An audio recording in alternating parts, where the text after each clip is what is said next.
You're hanging out in the House of Sunny podcast, where it's always sunny, mostly because of your host, comedian and YouTuber, Sunny Loman. Want to know what Sunny and her friends are thinking about this week? Well, here she is, Sunny Loman.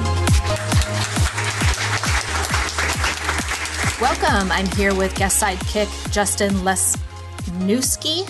I'm sure I said that wrong, Justin. It's all right. Everybody does. It's Lesniewski. Lesniewski. There we go. It's Polish. I actually have a friend named Justin Wesniewski, too. Yeah, I believe I am Facebook friends with him as well because of that. That's crazy. I have to, seriously look at your picture to see which one's posting. Okay, Justin's from the Midside podcast. You can check out his podcast. Welcome, Justin, to the House of Sunny podcast. I'm really excited to be here today as your mid-sidekick. Also, as usual, Ashley will be on headlines later. What's going on, Ashley? Hey. Coming up, we have a very special guest. Comedian and song parody artist Rucka Rucka Ali is on the show today, and we're going to talk to him about his life, YouTube, his journey into Ayn Rand's philosophy, Objectivism. Hopefully, we'll talk about Eminem's new album. And that's coming up. Call the show. Leave us a voice message at 707-681-5834. You can leave us a message, and we might play it on air next time. I have a cold, in case you can't hear, so I am going to do my best. And I also have a lozenge in my mouth, which isn't coming out. I've decided to forego the Dayquil until after the show so that I can actually make a coherent point or two and follow my notes. But Dayquil stuff, they say it's for daytime, but man, every time I take it, I get totally messed up.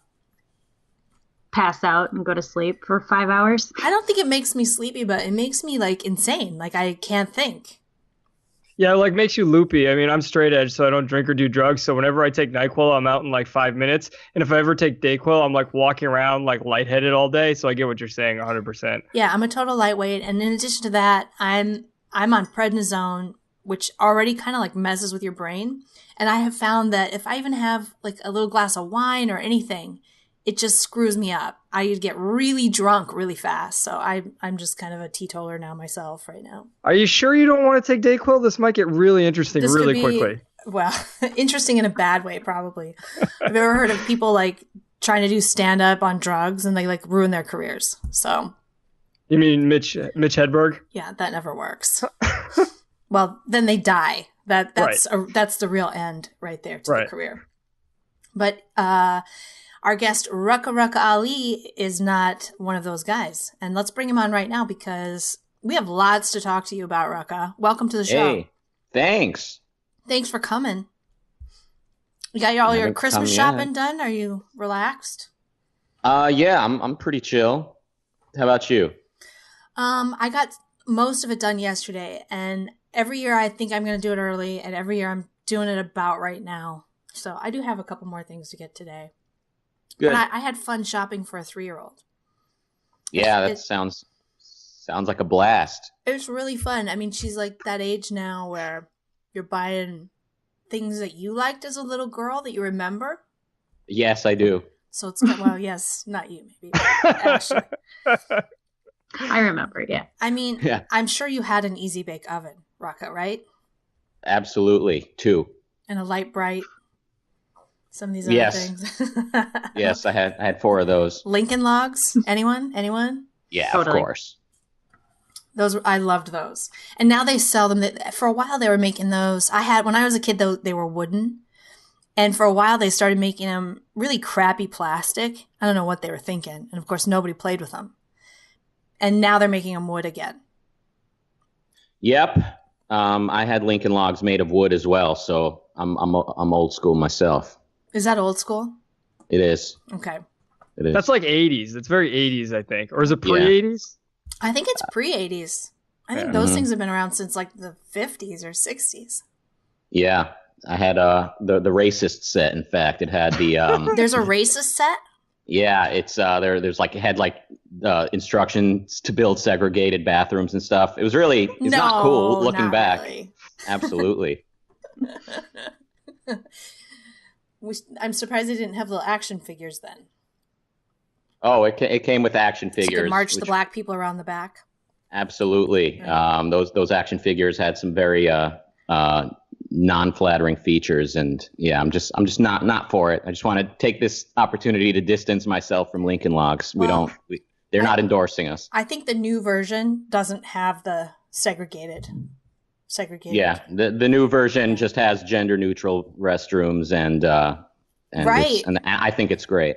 And you can still buy the old one on eBay though, if you're wanting to get your racism on. Absolutely, Teach your kids how to really think. I mean, white supremacy is on the rise, so I think that's going to be a popular toy. Absolutely. So I've known you a while. You were on my podcast. I don't know if you remember this. You were on my podcast a while back. How can I forget? I was on your final episode of your old podcast. That's right. I had a podcast called the You Know I'm Right show, and you were on my final episode at the Objectivist Summer Conference in Chicago years ago. And that's where I met you. Jonathan Hoenig from Fox introduced you to everybody. I don't know how you met that guy. I just introduced myself to him in the elevator like 10 minutes before I met you. So seriously, because he came up and he's like, "Oh, don't you know Rucka? Like he's this star. He's this YouTube star." Like he knew. Yeah. Oh, he knew. Yeah. Yeah. Well, everybody knew. So you were on that, and we've known each other for a while. But I just wikied you the first time this morning and see that you actually have. So I mean, I knew you made albums, and I knew you sold your song parodies on iTunes, but you've actually charted on Billboard a bunch. Yeah, that's pretty sweet. It's pretty cool. I mean, I'm just trying to say this because everybody needs to know how big a star we have on here right now. Yeah, well, I mean, in all fairness, every comedy album usually charts. Like any stand-up comic or anyone with any following, like the week that their new album comes out, it usually charts for, even a few independents? Days.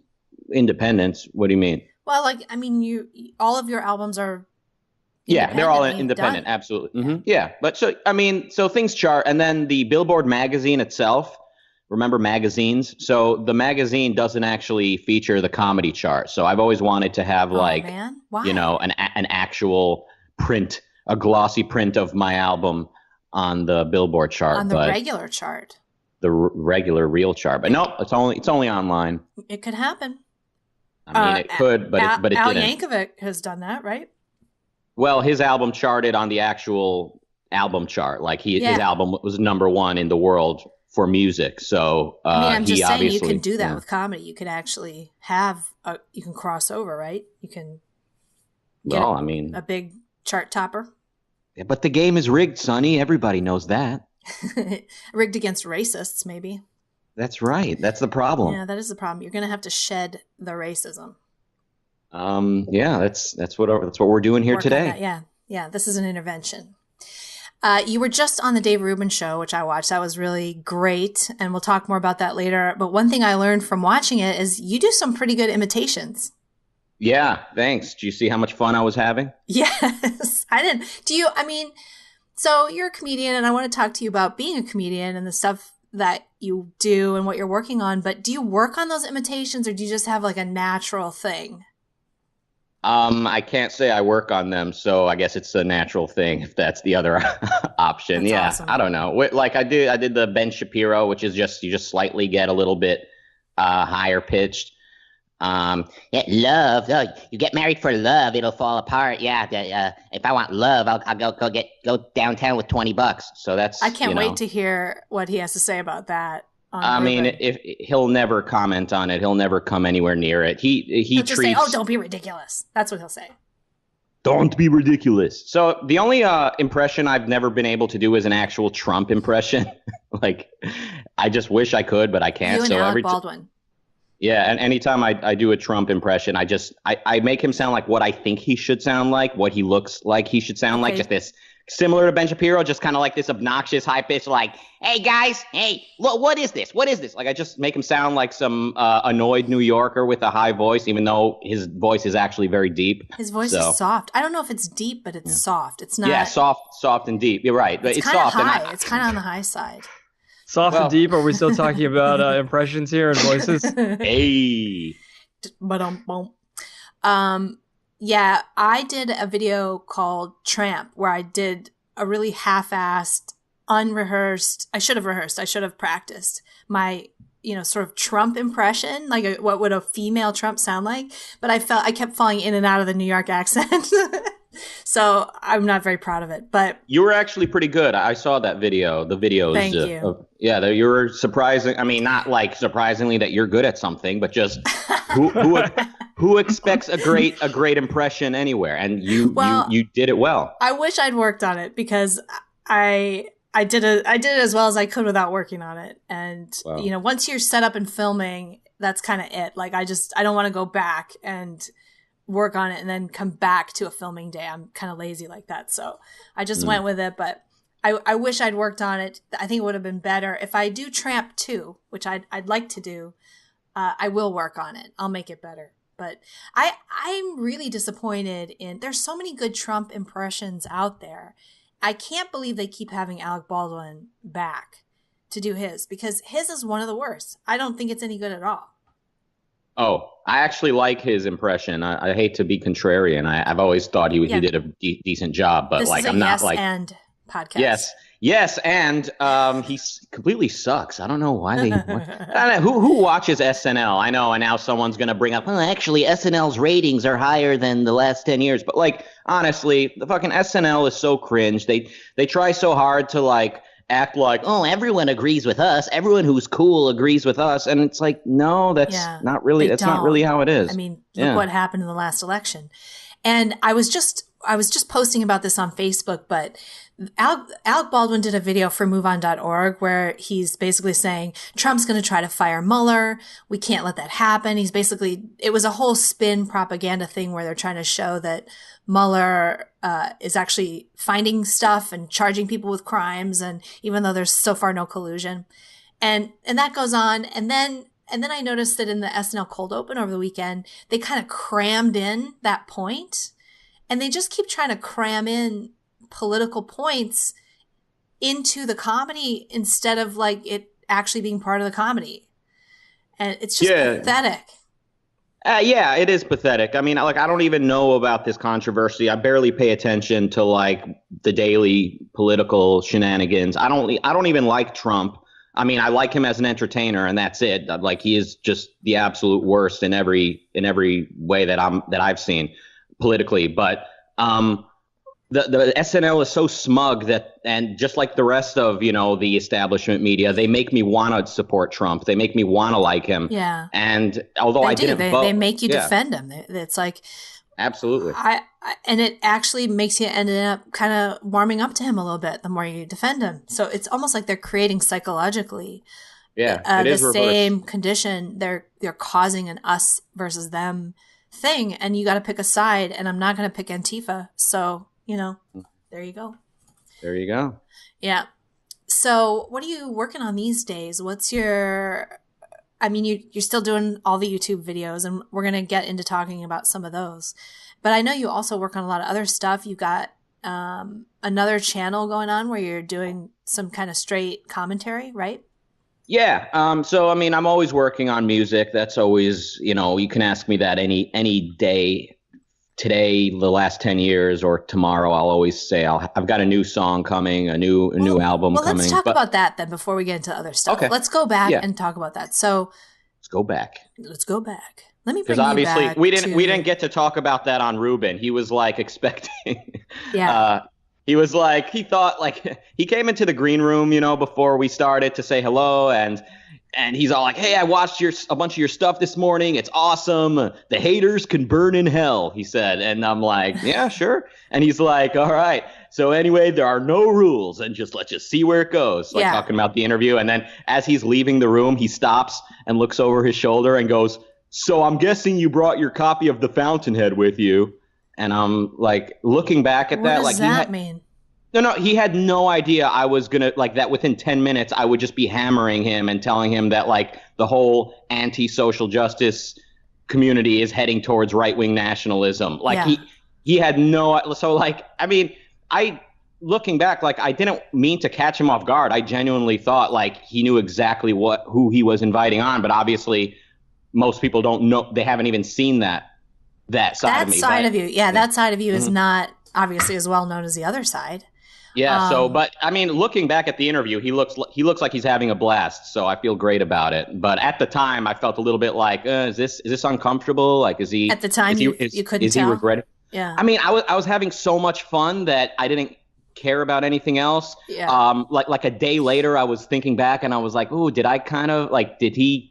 Was he a little bit? Did I come on too strong? Was he frustrated? Like I wouldn't have changed anything that I did, but just should I have told him in advance what I wanted to talk about or whatever? Did I make his job difficult by going where I went? But like watching it back, like I wouldn't want to change that. Like his element of surprise is charming. It's better not to plan any of it out and discuss it in advance, I think. So I think it's more interesting if it flows from what you're interested in and what you're passionate about, and not that you're not passionate about your music, but I mean but I mean it is all integrated, and he and I think he was picturing more about like, oh, let's talk about you. Let's talk about comedy. And what's up with the left trying to stop comedians from being funny? And when are the cucks at YouTube going to stop demonetizing us? And, that's not what he sounds like. That's just the impression I do of anyone ever saying anything that isn't me. But within 10 minutes, I'm just kind of like, SJW, shmesh, let's talk about what really matters. It was more than that. Like, it was a super dense interview. I mean, you got into so much philosophy, and it was deep. There was a lot going on there. We'll talk about some of the points. I took some notes, actually. Oh, yeah. And we can talk about that later. Everybody needs to take notes. Seriously. It was like, I feel like I need to watch. I felt like, I got Rucka coming on. I watched it. I wanted to watch it anyway, but I watched it. I took some. At first, I wasn't really taking notes. And then I realized 20, 30 minutes in, I'm like, damn, I need a notepad because there's so many things being said here. And not only that, but I thought I need to watch this again.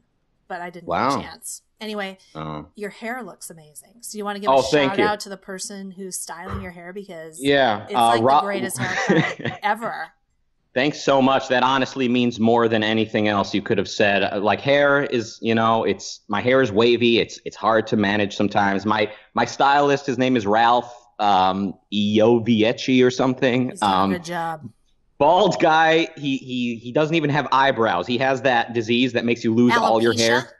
Yeah, he has that. Yeah. So ironically enough, he has no hair of his own. Yeah. But he compensates for it in making everyone else's hair. Oh my God. That much more beautiful. So I had an early appointment with him. I went in there in the morning. He cut it, he blow dried it, he, made it just right. And couldn't have asked for a better hair day. Seriously, that was some hair. I mean, I love it. It's so distinctive and it's such a style. And I'm thinking, God, somebody's like Rucka's he's got a look. You know what I'm saying? That is so cool. I don't know. Well, I really need to learn how to do it myself. That's my goal in life, is to be able to do that every day. Because, like, I can do a decent job, but, God, why can't I just, If somebody can know you from your, like, darkened silhouette, that's, like, the greatest thing for a performer, I mean, even Donald Trump, we can recognize Donald Trump from his silhouette. And I actually think that's on purpose, the fact that he's got such a weird look. It's totally unique. I mean, he doesn't look like anybody else. I've always said me and Trump are very much the same. That's what I'm saying. Yeah. All right. So let's see. So when you now, I like how you started with, let's talk about your music first, and then we spend 10 minutes on the Ruben interview. The Ruben interview, and then your hair. We still haven't talked about one damn video. Yeah. Exactly what happened with Ruben is what just happened now. Yeah. So let's talk about your videos, and like. I mean, I want to go back. I want to understand you started putting some stuff on YouTube and it really just kind of caught on, right? Yeah. And on Ruben, I was surprised to hear that you said that you had originally wanted to do kind of straight rap and then you were doing these funny things. No, it was always comedy. Like it was always, it was always comedy rap. I was always like, the joke is that, he's not a rapper, but not like in a shitty, like, I hate to rip on like Andy Samberg, for instance, but like, although he's obviously legendary in his success, but his whole like gimmick is kind of like, oh, get it? I'm not black. But like with me, it's like I'm black. So it's like I'm actually like the layers of irony always climbed higher with me. You're not. I don't see you as making fun of rap. You're making fun of other things with rap. Yeah, and I'm making fun of. Well, I'm making fun of rap, but I'm also making fun of people that make fun of rap, and then making fun of those people. So it's just like I don't know. You lost me. You just lost me there. Exactly. It was just like this. It was like this overselling, over the top, overacting act, and it meant the world to me, and it still does. I mean, it continues, and I've done, rap that's not a parody. Like I've done plenty of that over the years. Most of it are on my albums, those top charting albums. And does that include Am I Gay? Because that was a very serious piece, and I want to talk to you about that later. But first, finish what you're saying though about how you got started. I mean, did it just kind of take off? Well, we recorded a rap song in my friend's garage and posted it on MySpace, and for a couple of years, that was it. Like that was all I was going to do with. Like I was excited, like it's this or nothing. I was adding people on MySpace every day. I was causing shenanigans, posting comments on videos. And you were like, I love this. I'm having so much fun. I was having fun, and like nothing could ruin this. And then MySpace deleted me. They said you're violating our community guidelines, and so I made a new account and started over. And 2008, what was it like that day when, I mean, that was like early social media. So like now I'm kind of prepared. If I get kicked off, like it wouldn't shock me. If I lose my Facebook, like none of that would surprise me because it happens to so many people. But back then that was kind of a new thing to have built up an audience and lose it overnight. Yeah. Well, it was upsetting, but yeah, it was. It didn't matter. I think it was Valentine's Day. I don't remember if it was 2007 or 2008, but I remember it was February. Please tell 14th. me you had a girlfriend that day. Absolutely not. So I was like, well, like this is just like the worst, and nothing's going my way. So, but it was also I had this sense of optimism, like this excitement of let's start over.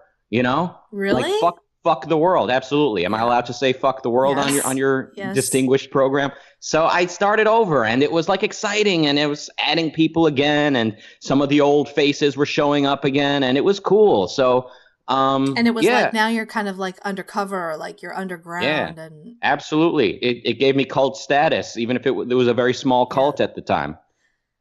Well, that's cool.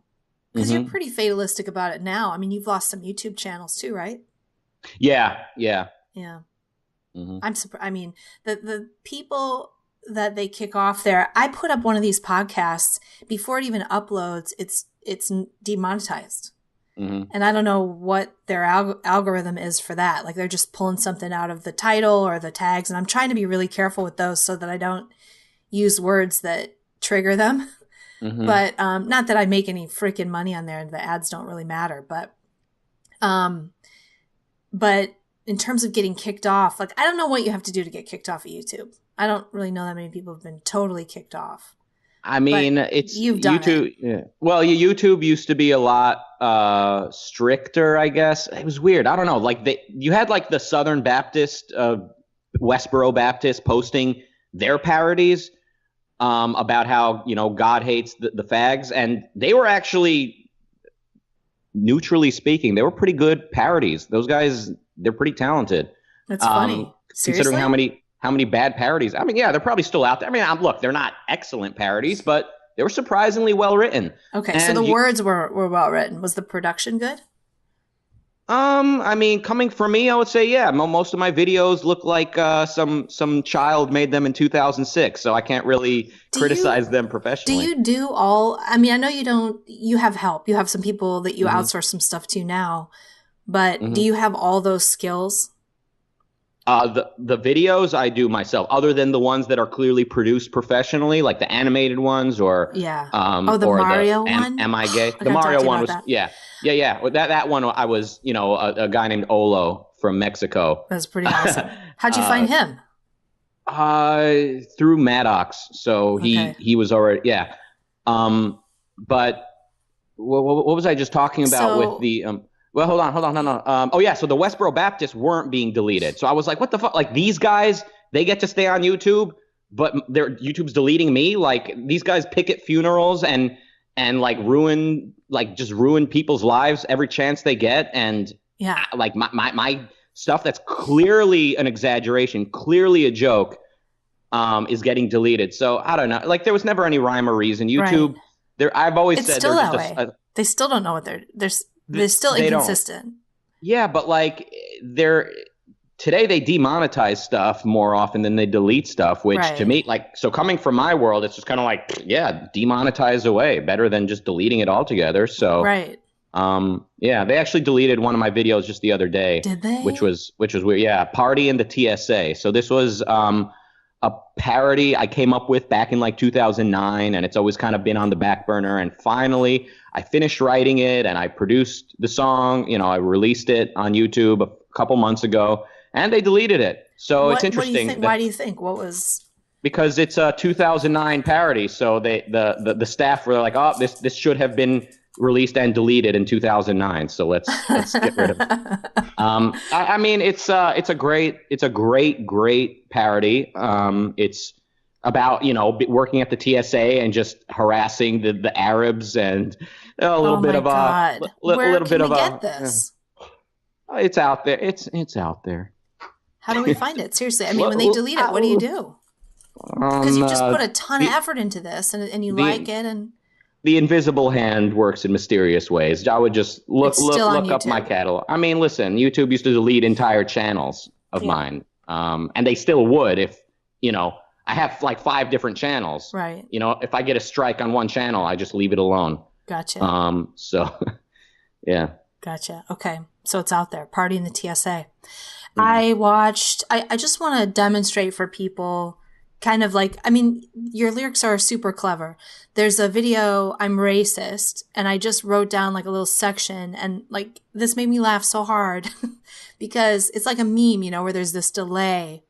So you say, I'm just quoting your song now, I don't like black folk. And then you say, songs, I prefer rap, yo. And then blacks are more likely to murder, bars and rhymes on a track. Arab Indians from Turkey smell like fucking curry. It's awesome new cologne. I could use some, in fact. Yeah, Stephen Curry, that is. Yeah, and I mean, like, those are great lyrics.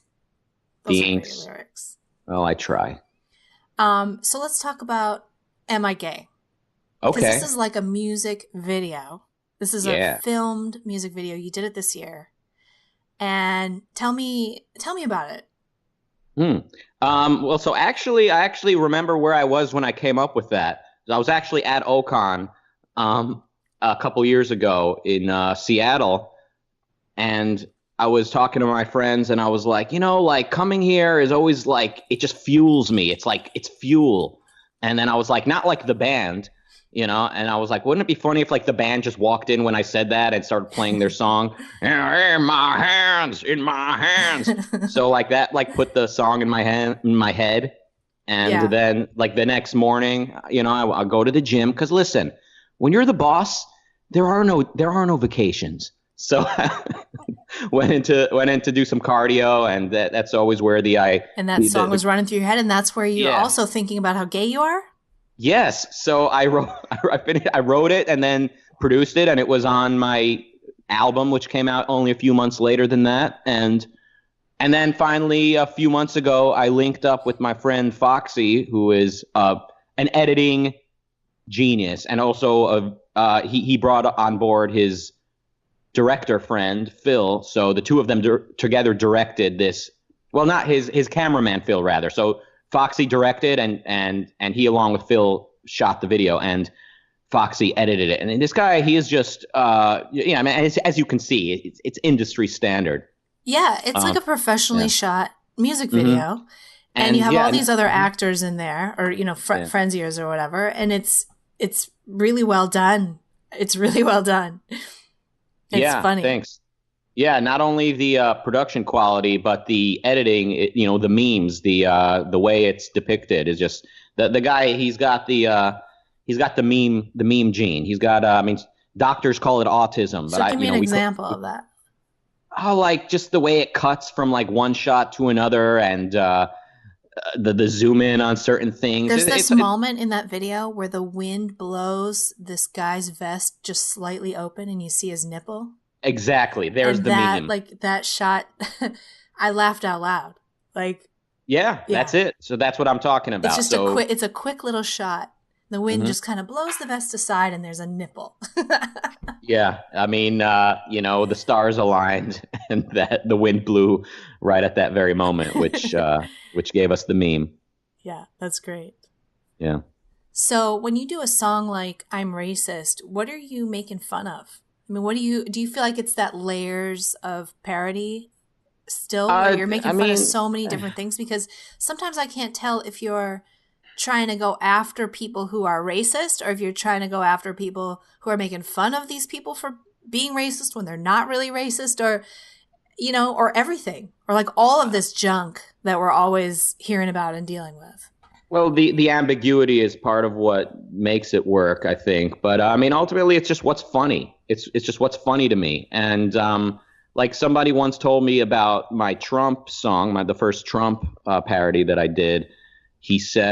He was like, you're making fun of Trump, but you're also making fun of the people that hate him. Like, you're just making fun of the whole situation. Yeah. And that's I love that. You're making fun of the whole situation is the way I would describe. Well, you fit right into Objectivism, because we don't really have a home politically. And you know what I'm saying? You get to you get to like be against everybody.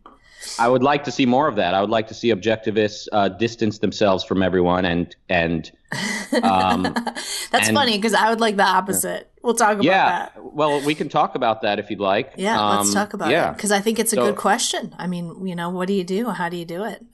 Anyway. So tell me about the Milo video. Oh, so this was so I would like when Milo was like at the top of his game. And he went on Bill Maher. I remember I watched that and I was like, this guy is just unstoppable. Like, this guy is just like, I don't agree with his politics, but like, who doesn't love watching him piss off all the right people? And then, and he actually went on Bill Maher, and he actually mentioned Lena Dunham by name and Sarah Silverman, and just how cringy these, comedians and Hollywood is. And Bill Maher was like not the cool one in that interview. Right. Bill Maher was the one who had to stick up for these annoying, Amy Schumer. And I was thinking, like, this guy is just unstoppable. And then that day, like the next day, like, so this was Friday night was the interview. Saturday and Sunday I wrote that parody. And then Monday comes around and turns out Milo is stoppable. He's just completely in one sweep. His the pedophilia thing that came out. I mean, I hate to use that word because I don't think that's a fair word to describe it. But the things he said. No, the scandal though. Yeah, the scandal about pedophilia. Yeah. I don't think he's not a pedophile. No, he's not. Nor was he promoting pedophilia. Right. And I don't like the way he was treated. However, it clearly harmed his career and clearly knocked him out of the position he was in, his station. Yeah, he lost his book. He lost his job. He lost everything, and everything since then has felt a little more desperate from him. Like he's never quite gotten the same confidence. He's projecting all this cockiness, but it's not as authentic as it was.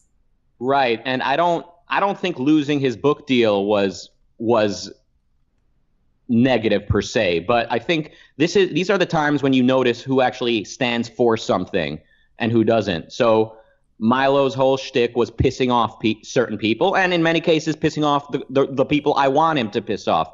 But at the end of the day, he comes under attack, and what's he now? People are wondering, well, what's he actually for? What's he actually standing for? And he's for nationalism. He's for Western civilization and capitalism, which he actually doesn't understand or advocate for either of those things. So. Yeah, I wouldn't wish. I think that his best thing is his anti-identity politics stuff. I think that's where he shines.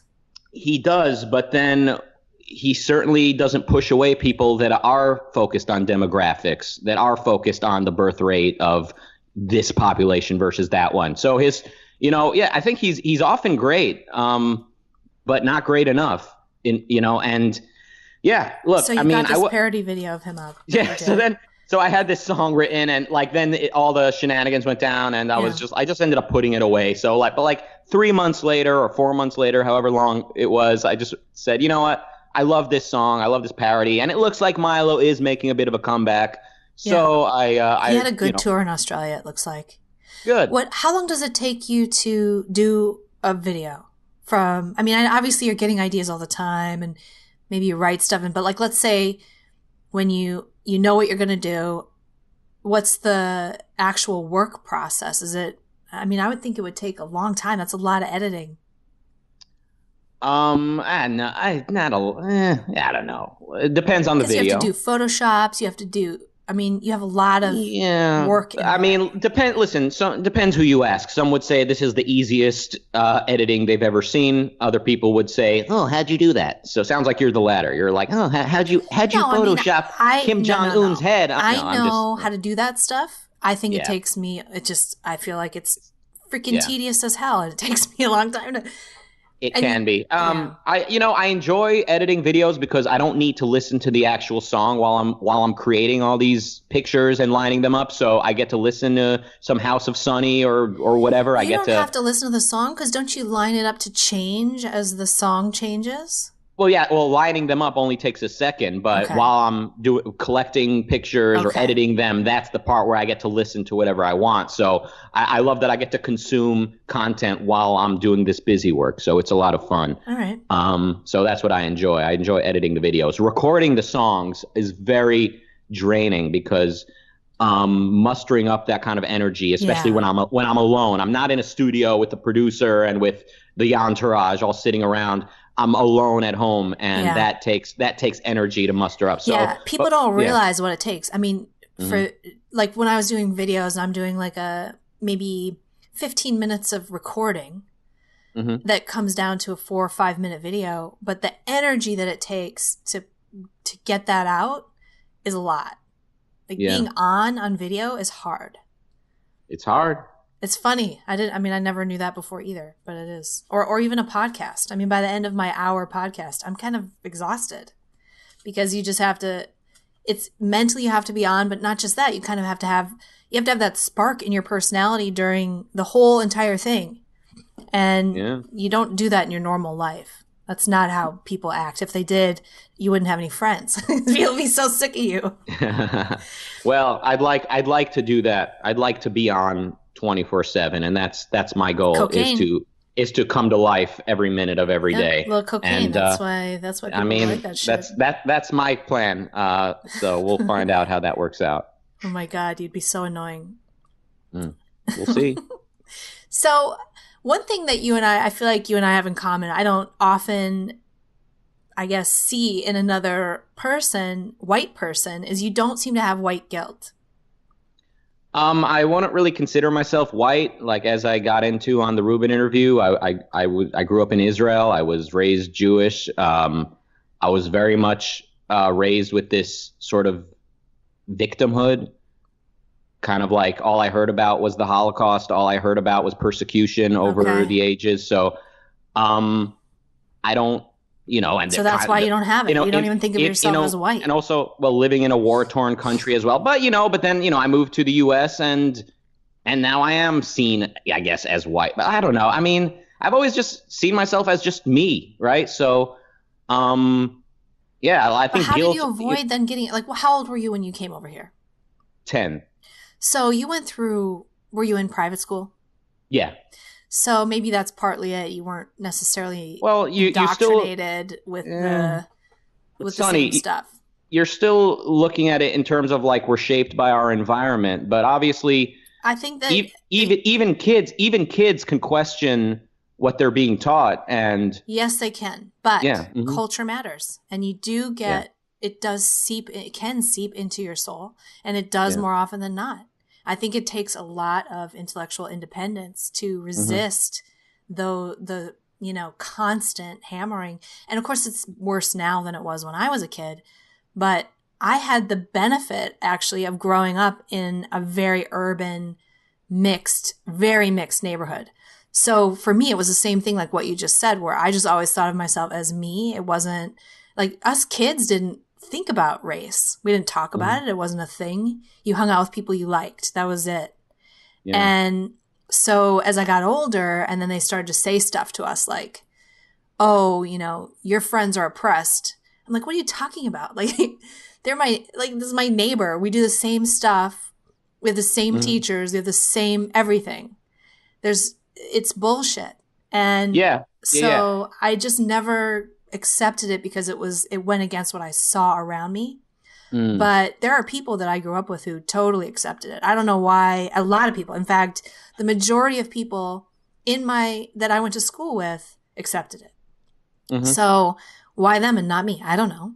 Well, listen, before I read The Fountainhead, so when I was in high school, and I was at this point I had done away with religion completely, so I was sort of drifting through osmosis towards this nihilistic, just anti-values view of the world. Yeah. And I was probably destined to be an Occupy Wall Street type. So Do you think that gives people a cause and a reason? I mean, meaning?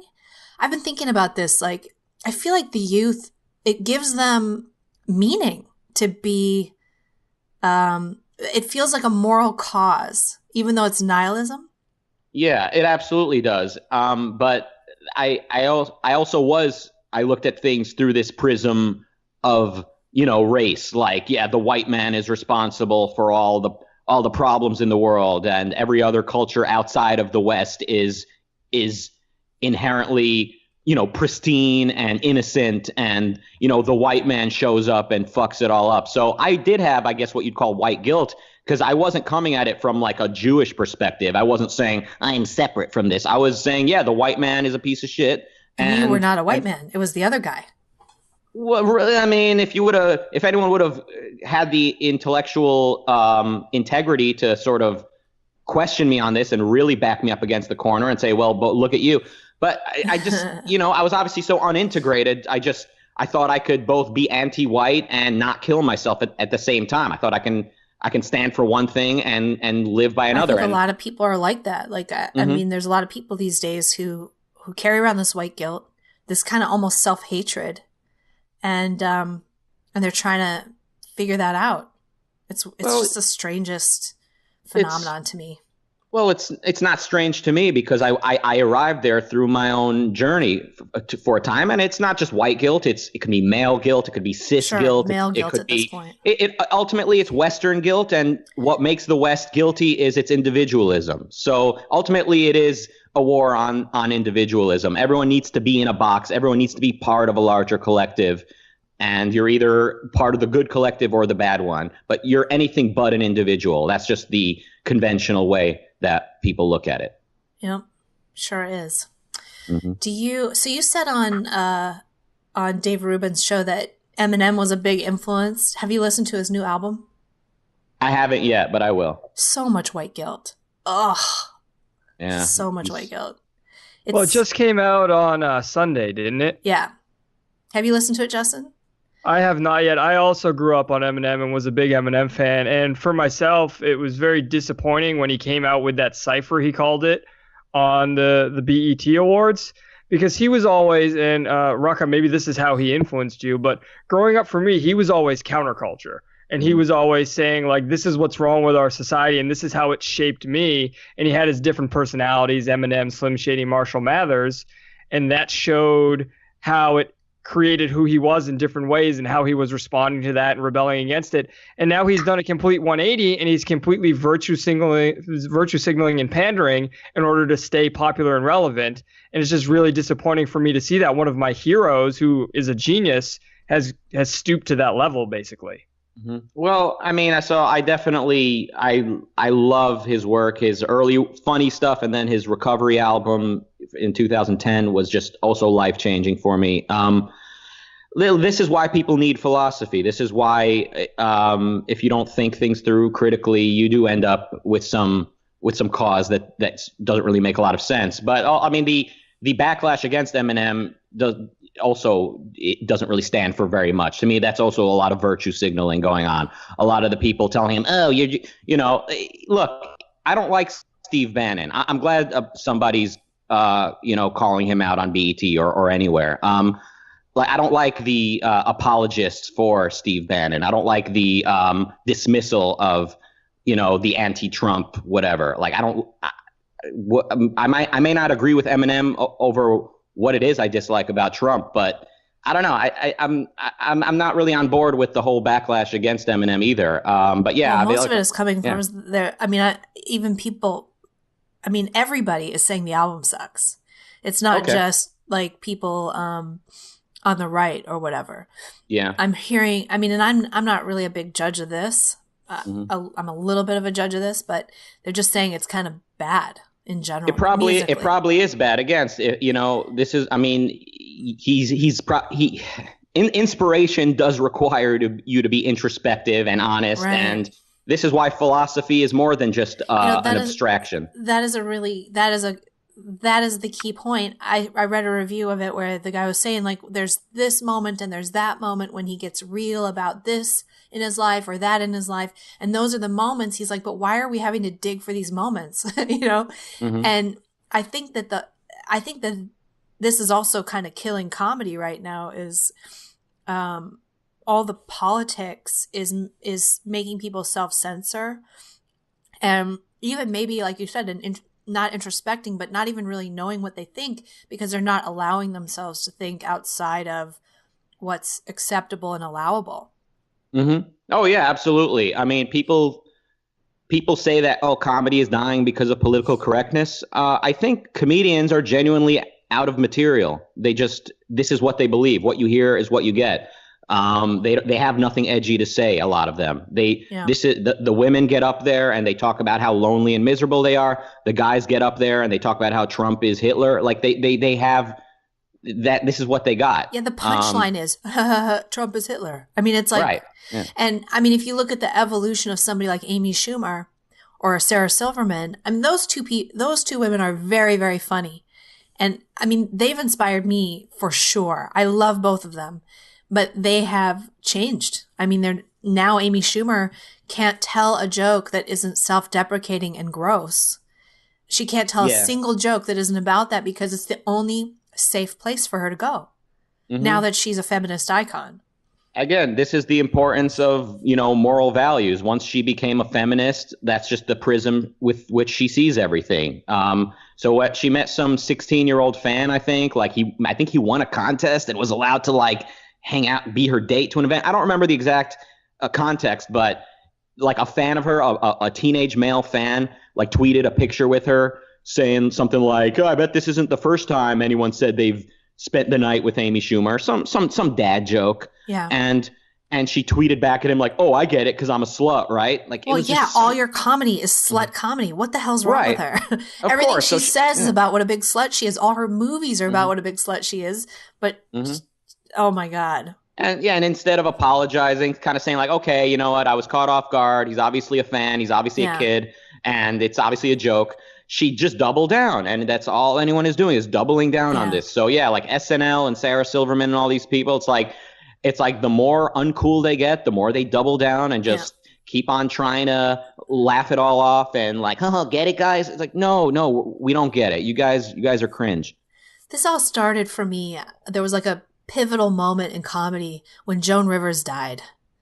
And then on the Fashion Police, the very next Fashion Police, that one woman, Ashley can remind me of her name, she made a joke about Zendaya's dreads looking like, she smoked some weed behind the scenes because she's got dreads. She looks like a freaking stoner.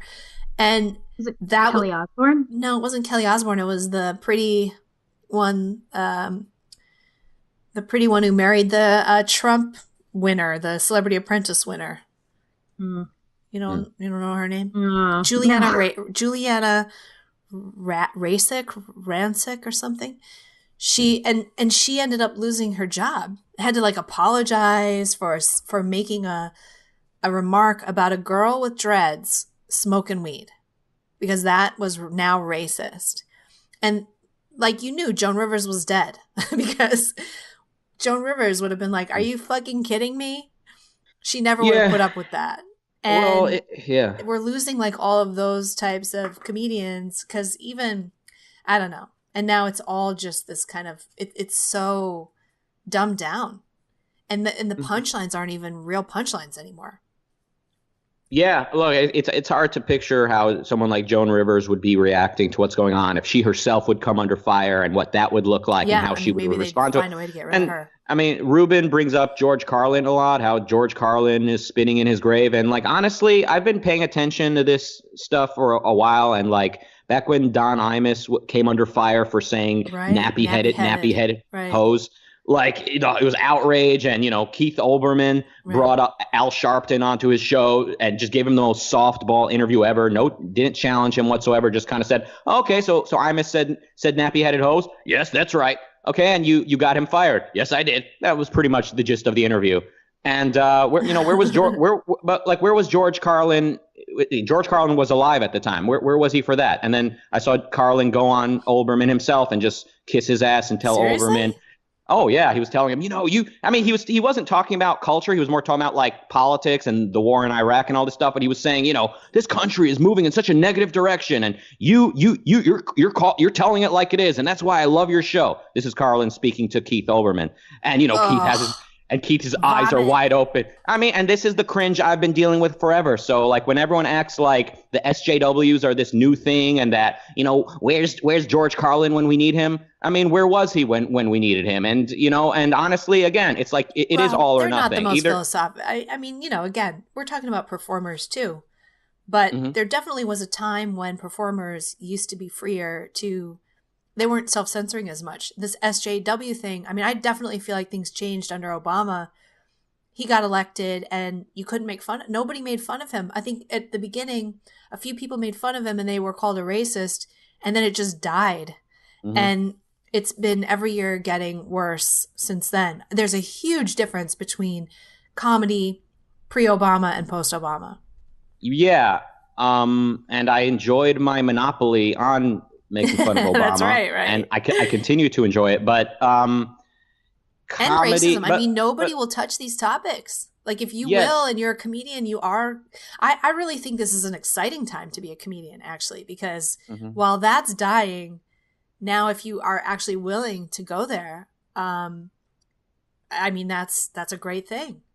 Yeah, but today's standard is what the thinkers of the past were preaching. So like all these ideas, this SJW stuff is just the extreme. It's just the principles of 10 years ago carried out, really going much farther back than that. But yeah, I mean, you could have. Not just 10 years ago, yeah. Yeah, but I mean, it's happened rather rapidly.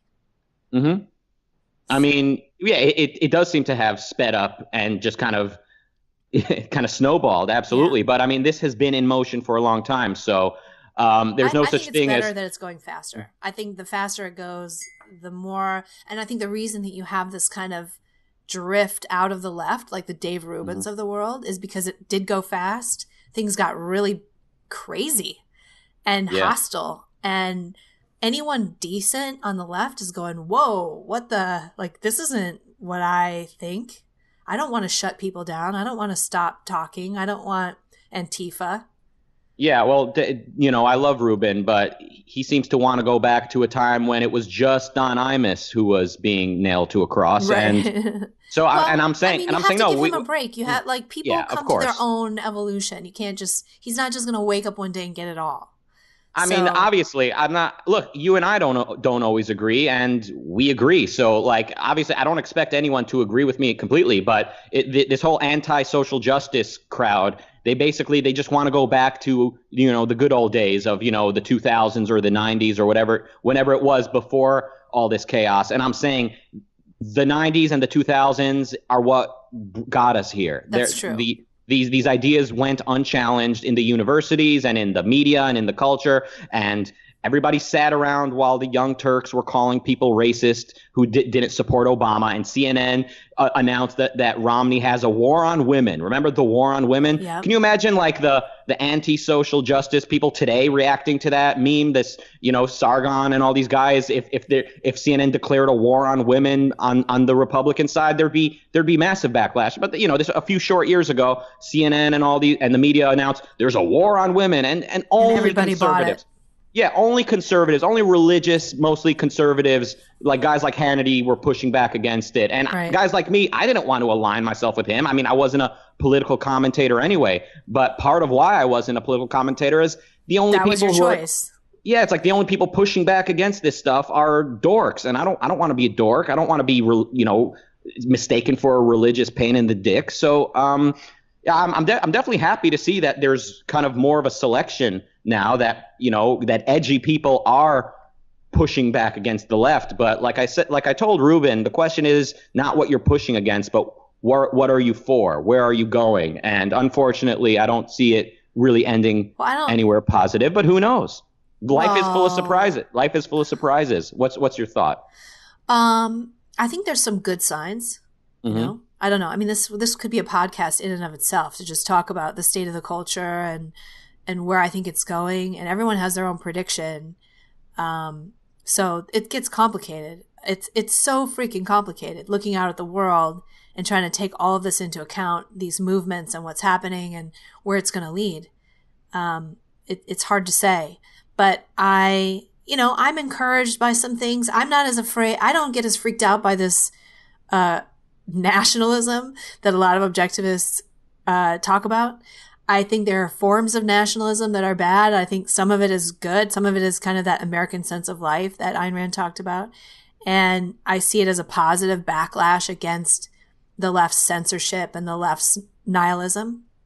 And it's not very principled because that's sense of life. Sense of life is not an explicit philosophy. It's a screw you. Don't tell me what to do. Don't tell us what to do. Don't tell me I'm bad because I'm white. I think that's fine. I'm not afraid of that. I don't see that as white supremacy. Like the little sign that was hung up that said like, it's okay to be white, and everybody lost their brains over on the left. Like, to me, that was great. I loved that sign. I thought that was perfect because it's such a milquetoast statement, and it still makes them go crazy that somebody would say it's okay to be white. It's fucking okay to be white. And if you say that, that's not white supremacy. But if you're part of that group, now you're getting like labeled a white supremacist and a nationalist. And I think we need to be careful because we need to find our allies where they are.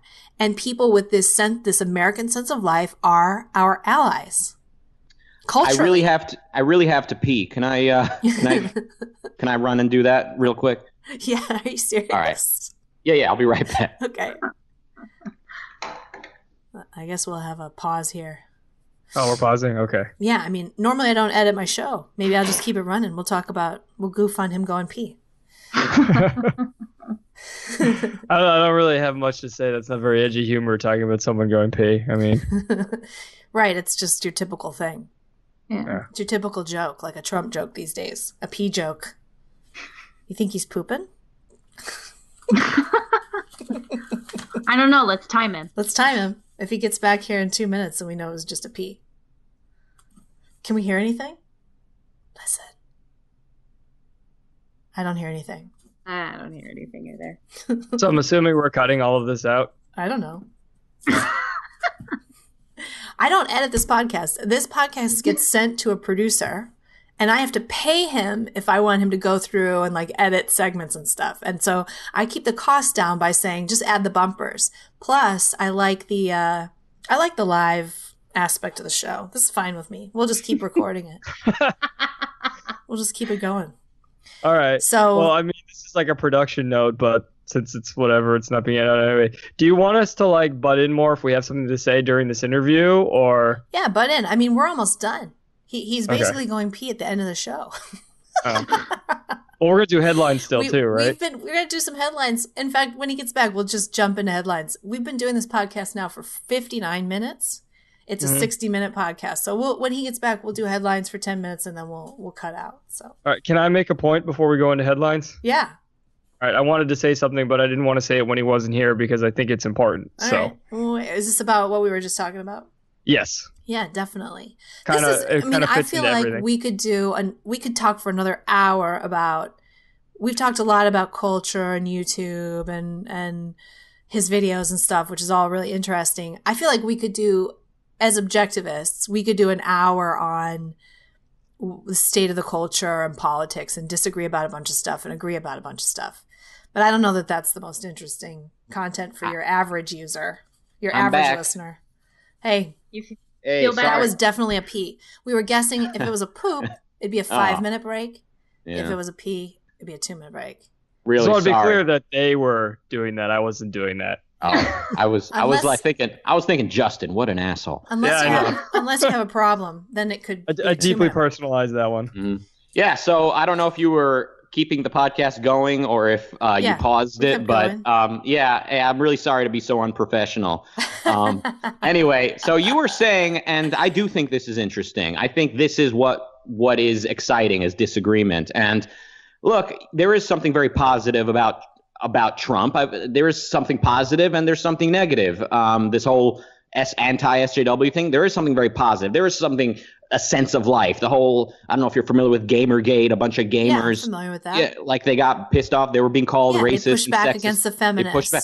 Very, very inspiring to a degree. However, again, this is when you don't have principles in place, it can very easily take you know, what are you going to do? Sit around and complain and whine about that? Or as objectivists, do we help them? And I think criticizing and not like finding common ground is actually destructive. These people know what they know, and you can only expect that they have the context that they have. And I see a lot of objectivists just coming out and all they do is bitch about Trump. And it's like, that guy has had a pretty good year if you just look at the facts.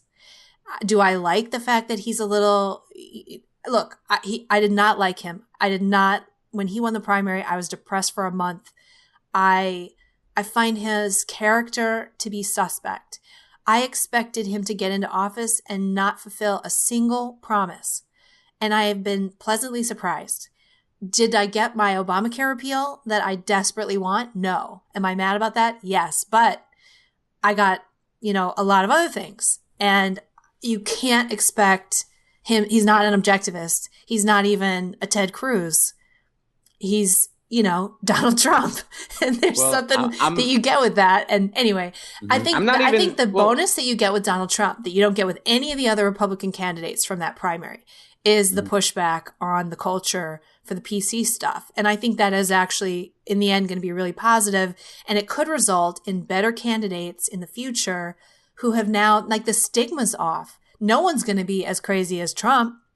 So the next guy who's actually maybe a little more principled, conservative in terms of like constitutionalist conservative is going to be freer to speak his mind and not be so, like Ted Cruz, he's so rehearsed and fake. And it's kind of squeamish. It's hard to like him because he's hard to like because of that.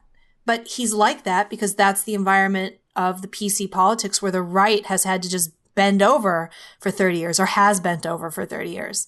And now you have Donald Trump coming in saying F you, and he's getting away with it. And people are going to now learn from that. And hopefully we're going to have Republicans who stand up for the ideas better. But these things take time, and it is what it is. I look at what Trump does and I see a lot of positives. It's good Trump, bad Trump. But there are positives, and a lot of objectivists, all they do is see negatives. And it drives me crazy. I don't even look at election politics that closely. To me, it's not what's most important. So I'm more of a cultural critic. I see some positive. I see some sort of kind of a healthy pushback against a lot of the garbage. But at the same time, I see a very big push towards bad nationalism, as you might put it, protectionism, and not only economic, but just kind of like people talking about saving Western civilization by having more babies. It's just, it's like no one even knows what the hell the West even means. All they can basically say is, oh, it's white people. It doesn't matter. I mean, you can't. Yes, it matters on some level, and that's where intellectuals come in, and that's where objectivists can come in. But people have a feeling that life used to be more wholesome and that the world used to be safer. And, this is what's driving them. What is Western civilization to them? It's traditions, it's safety, it's law and order. It is these things that you can put words to, or that intellectuals can put words to, that you have to provide the words for them. So to expect them to get what it is that they're feeling their feelings are not necessarily wrong. And then are they either going to fall in with these people who say breed and have 7 babies like the Muslims in order to defeat Islam? Or are you going to tell them what they're fighting for and how they can stand up for themselves? But, you know, I don't know. I mean, I feel like there's a lot of criticism going on against these people rather than an understanding and like a help. Like, these are our allies. Let's help them. Let's help them figure out what it is that they actually mean. And you have done, like, one of the things that you did was you did a video about Prager and the stupid lawsuit that he has. And that's like really important to address this, because he is doing it wrong. You know what I mean? And he's screwing it up with this lawsuit, and the people who support that lawsuit, they're wrong. And because we get that, we can explain that. But who else is going to explain that but us? Yeah, and you know, I don't know if you're grouping me with certain objectivists. I don't know of any objectivists that are doing things the way I am. I mean, to me, the first thing you'll see about me is that I'm having fun. That to me is the most important. If you're not having fun, you lose. That's just the way I look at it. And yeah, it's like I don't expect anyone to understand it, to understand what I'm saying at all. But pointing out what's happening to me is what makes a difference. Pointing it out with confidence and with certainty and without any guilt or any shame. So yeah, when it comes to Prager, I spent about 3 minutes, I think, talking about the lawsuit, and then 25 minutes talking about how his claim that morality without God cannot exist, and that leads people down the path of thinking they need to choose between religion and a life of materialism. That, to me, is where the battle is fought. Religious conservatives have a monopoly on meaning. They have a monopoly on personal enrichment. People who are looking for values, you know, girls who want to have kids, guys that want to be men, people that want to live a meaningful, beautiful life. They don't really see that in the new atheist movement so much. They don't see it on the left. They see it in religious conservatism. Guys like Prager, they sell meaning in life and morality. He's selling it, albeit flawed in my opinion. He's selling it as something that's beneficial to the person who chooses to do it. And he has a monopoly on that. Or the religious conservatives, and I kind of see him as sort of the star of that effort because he's very well integrated within his own framework. And it's interestingly enough, he's actually doing our work for us in a big way because he's turning the Christians into Jews. He's doing away with the whole afterlife element. He's not telling people they're going to go to hell if they break the rules. The only time I've heard him bring up the afterlife is when he wants justice for Hitler. He says, if there is no God, then Hitler never got punished. Is that what you want? So, like, that's the only time I've heard him. Other than that, what a weird statement. I mean, but other than that, he's not bringing up he's very much focused here on earth. He's getting Christians to be focused on. He's telling them religion is best for you. In fact, he's blurring the line between the two religions. Everything's Judeo-Christian values. In his literature, he's saying that Jews and Christians should get together and come up with a set of guidelines for ethical monotheism and code of conduct. So in many ways, he's turning Christianity into Judaism. And Judaism has been called by objectivists, it's been called the least religious religion because it's much less dogmatic than the others. It's much more focused on earthly life and celebrates earthly joy. So in a big way, he's sort of bringing Christians down to earth and teaching them to equate moral values with happiness and a better life. So he really is, to me, he is the naked emperor that needs to be slain. Not literally. There's your headline. Rucka declares, jihad on Prager. No, he is the. To me, that's where the battle is to be waged. I liked your video on him, and I like the pushback against this. I feel like this Google YouTube lawsuit is a perfect place to address these conservatives who forget that they're actually for limited government, and or think that we need unlimited government in order to get limited government. Yeah. It's just like, yeah, so, but they've been doing that forever. Antitrust. I know, but this is what we do. Yeah. This is our role. And like you said, it's not so much about the politics, but it's you use these moments in politics to show the ethics and why it falls apart. And not to get economic, because I don't want to focus on the economics of it, but the free market really does work. I mean, just look at MySpace, what we were talking about earlier. There is no MySpace. There could be no Facebook in 2 years. It doesn't take long. If you're messing with people and you're not giving people what they want, you will fall apart. So I think keep going, Google and Facebook, and somebody's going to compete with you and crush you. Of course. Give it a couple years. I mean, the benefits of capitalism are just so blatant that right. You can't the believe fact you have is, to talk about it. The fact we still have to talk about it and have this same old argument over and over again is because of the ethical question. It's because of altruism, and it's because capitalism is still seen as evil because it's the system of selfishness. So it really does boil down to ethics, and it really boils down to personal values. People that are cynical, they're not open to hearing something new.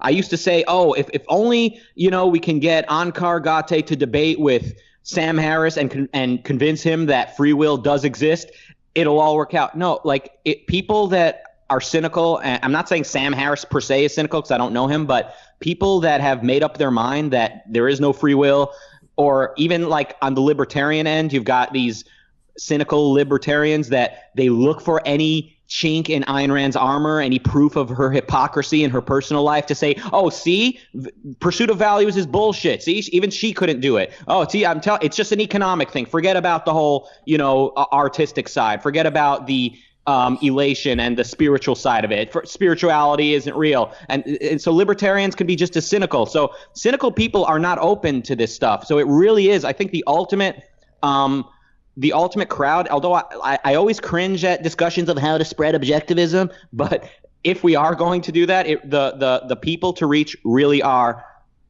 people who are likely to end up religious, people who are looking for personal enrichment, people who they're value oriented, and they also not only that, but they also tend to think ideas matter because they're out searching and looking for ideas that will help them have a meaningful life.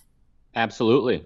All right, Justin, did you want to? Actually, you guys brought it back to a point that actually hits my point exactly, and it kind of encapsulates a lot of what you guys have been talking about. And to me, it comes down to who to interact with and who to, support, even if I don't agree with them 100%, because as Rucka said earlier, let's be serious, I don't agree with anyone 100%. So if I were to dismiss everyone I disagreed with, I would dismiss everyone. To me, it comes down to the idea of identity. How do people define their identities? Do they define themselves as individuals, or do they define themselves as members of a group? Because right now we're living in a society that's telling us we have to belong in a group. Who we are is what group we belong to. It's very outward focused. It's very second-handed in that way. And that's, you guys were talking about the comedians. That's what it is. Amy Schumer no longer became the comedian Amy Schumer. She became the feminist Amy Schumer. So it was feminist before Amy Schumer. It wasn't Amy Schumer the feminist. It was feminist Amy Schumer. And that's how I decide who to support and who not to. So in the case of Prager, where, I disagree with him adamantly on his lawsuit and on his religion. And, there are things, he's very aligned with Adam Carolla. There are things I disagree with Adam Carolla on. But I choose to support them because their identities are as individuals. They are Dennis Prager first, or even more strong with Adam Carolla. He is Adam Carolla before anything else. And that's why you can have conversations with them. So I think that a lot of that is what it has to do with is today we were made to feel like we have to have an identity. We are made to feel that way. Yeah, I mean, that is the spread of identity politics where you feel like the enemy is against you because, let's just take the white stuff. The enemy is against you because you're white. Well, who are your allies in that defense of that? It's white people. And then the next thing you know, you're freaking talking, you're like talking to a white supremacist maybe. I mean, I don't know. Right. I'm just trying to sympathize with these people who it scares them to think about the fact that, I mean, the only racism, blatant racism today is against whites. And if that alone is pushing people into becoming white separatists. Right. So they're forced to, and this is something they I don't say want to about, be. They don't want to do that. They weren't that 10 years ago. But today Right. they're like, well, shit, either I do this or I'm going to be in a camp in 30 years. Right, and that's how they're made to feel. They're made to feel something that's against their own identity. I say it about whiteness all the time. Like, there is no such thing as a white person. Like, we all come from diverse backgrounds as well. I mean, I'm Polish, I'm pretty Italian, white. English, I'm pretty French. white. But She is. I'm white. Well, I'm you- like Swedish white. well, Swedish are the ultimate white people. That's what I say to people. I go, what are you? So they're white. So we just all No, hate I'm Swedish white. people. That's Yeah. what we're saying. I'm basically no, that person. That's the point I'm making. Like you said it. It's perfect. You're forced to feel like, oh, well, I'm white, so I had to identify with all these people that aren't even the same as me. You come from a much different. We all come from much different cultural backgrounds and familial backgrounds and regional backgrounds, and we're Not made only to am feel I all the white, same. I'm a total basic bitch. Yeah. Right. Are you drinking Ashley? your pumpkin spice latte That's right now right. for Yeah. the Christmas? I got all With the their pumpkin Ugg boots spice on? going on. I got Ugg boots. I got the whole thing. You wouldn't know where I grew up from the basic bitch, the level of basic bitch that I am. Never. I agree with everything you guys are saying. And listen, you should watch my other social. Yeah, where do we social find commentary. this? What is your channel where we can see your commentary? So my commentary channel is Rucka Reacts. I've Yeah. released 4 commentary videos so far. The second to newest one is called Jordan Peterson, Anti-Social Justice Warrior. And it really goes into the anti-SJW movement more than it even talks about Peterson. It Cool. really goes, and it brings up, it illustrates, I think, it illustrates effectively how being anti-SJW, being anti-identitarian alone doesn't get you very far, even to the point where you end up finding yourself fighting alongside people that are in fact pro-identitarian. And this is, again, why being for something matters, and what you are for needs to be, like you guys said, individualism. But that word alone needs to be really, really understood. And like you said, Sonny, and this fleshed is out. Like it has to become about values in your life, meaning. absolutely, yeah. All right, let's do our 2 headlines and then we'll wrap it up. All right.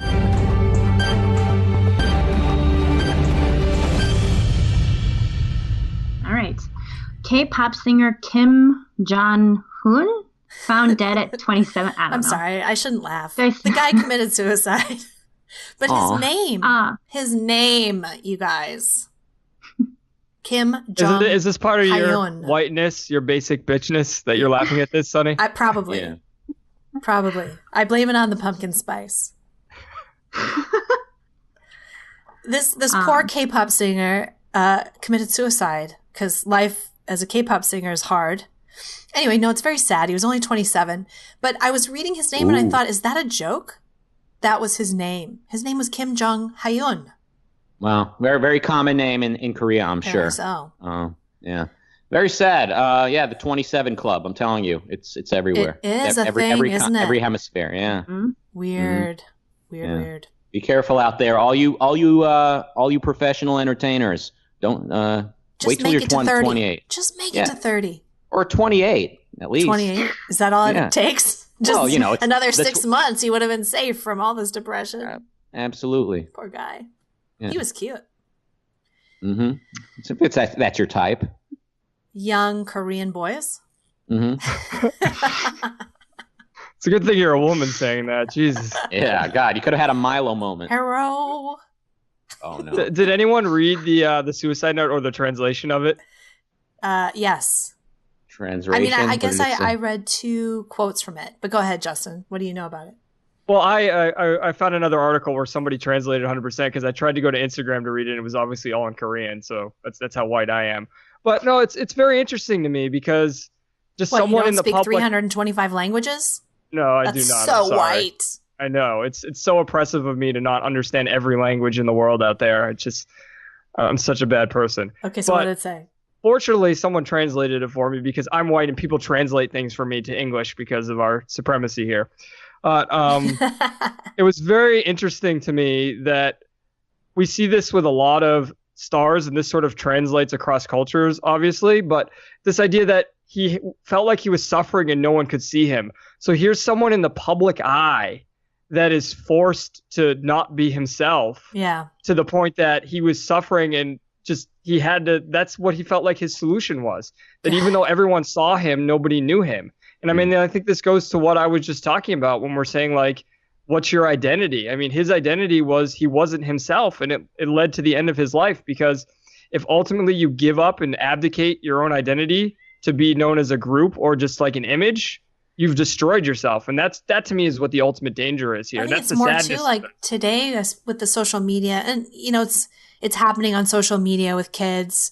They're not famous like this, but it's kind of the same thing where they put this persona out and they can't really say like, no, I'm ugly today or I'm sad today or, and this poor kid could never do that. And it's just like, if you think about somebody like Demi Lovato who had the courage to like fall apart in public and say, yeah, I fell apart. I have bulimia. I have all these problems. I got to go do treatment. That's a hard thing to do. Mm-hmm. Yeah. All right, next story. Okay. Pentagon acknowledges program to investigate UFO encounters. The Pentagon has acknowledged for the first time the existence of the program charged with investigating unidentified flying objects. According to the New York Times report, the $22 million Advanced Aerospace Threat Identification Program began in 2007 and was funded primarily at the request of former Senator Harry Reid, who has had a long interest in the topic. The Pentagon told buddy has a long interest in the topic. Yeah, the Pentagon told the Times that the program ended in 2012. Its supporters say it's still in existence, but the Defense Department has stopped funding it. Most of the money went to the Nevada-based research firm and government contractor Bigelow Aerospace. Oh my gosh, ran by Robert Bigelow, a billionaire businessman and a friend of Reid. Yeah. So started under Bush, ended in 2012. I don't know if there's really any story here except that Harry Reid got a payout to his buddy. Mm. Well, I mean, that's it. It's an example of corporatism. And everyone talks about, oh, the free market's the issue, blah, blah, blah. No, this is a perfect example, is the system's rigged in favor of people like this. I mean, you could argue, is there anything worse that Harry Reid's done? He's indulged a conspiracy theory here, UFOs, in order to give his buddy a lot of money. Is there anything more fucked up a public representative can do? He's so sick. I don't know. Everything Harry Reid did was sickening to me. Yeah. Good friend of Donald Trump, lest we forget. Harry Reid? Oh, yeah. I don't know. Does Donald Trump have friends? Come on. Well, what friendship means to him. Watch any of his interviews before he became an official Republican. Anything he said about Harry Reid or any other politician on either side. Hillary, whatever. Yeah, he was always praising people. Oh, my. It took you one breath to bring up Hillary. What? I was talking about Trump, and it's always, but what about Hillary? Trump praised Hillary, too. Oh, yeah. Oh, yeah. Sorry, Sonny. I'm sorry. I yelled at you, and I'm sorry. Did. But, no, yeah, you're right. He was best friends with Hillary, too, before he was running against her. Excellent point. Thank you. You're welcome. Do you guys think UFOs exist? Do I believe unidentified flying objects exist? Okay, maybe I should restate this. Are these aliens from another planet? I mean, there's this asteroid out there now, too, that looks like a big cigar. They're saying is like a dormant spaceship from another galaxy. You seen this? No, I haven't seen it. I don't know. Who knows what's happening anymore? But can I say this? If I can put my dork hat on for a second. Sure. Wait a minute. I'm sorry, Rucka. It's been on for an hour. Yeah, it's already on. It's actually cemented on at this point. This conventional assumption about aliens, like when they come, they're going to be these automatons, this Borg, these ants with spaceships. And as we know, the only way to really come up with that kind of technology is to embrace reason, to embrace individualism. So if the aliens really wanted a flying saucer, they would have to embrace the Enlightenment. So this is how much of a dork I am. I have had that thought before, and I have espoused that thought before, and then I realized civilizations fall. Why do they fall? They just fall. That's it? That's all you've got for me? Yeah, I'm saying you could have, you're absolutely right. You can only have that technology well, as far as we know, under a system of free markets and like rule of law and stuff like that. However, civilizations fall and people, coast on all the wealth and knowledge that was built up until then. So it's possible that they could be bad guys. Like alien Nazis, absolutely. Right. Like using the technology of the Enlightenment and kind of building on it within the framework. However, Sonny, the way that they're depicted as creatures that never thought, that never had an independent thought, never had any personal values. Like they're literally like just it's like often like a Borg thing. Like they're the bugs, the hive minds and stuff. You know what? To come up with something different. Like there's this society that works different than our society, and it's so alien we can't possibly understand it.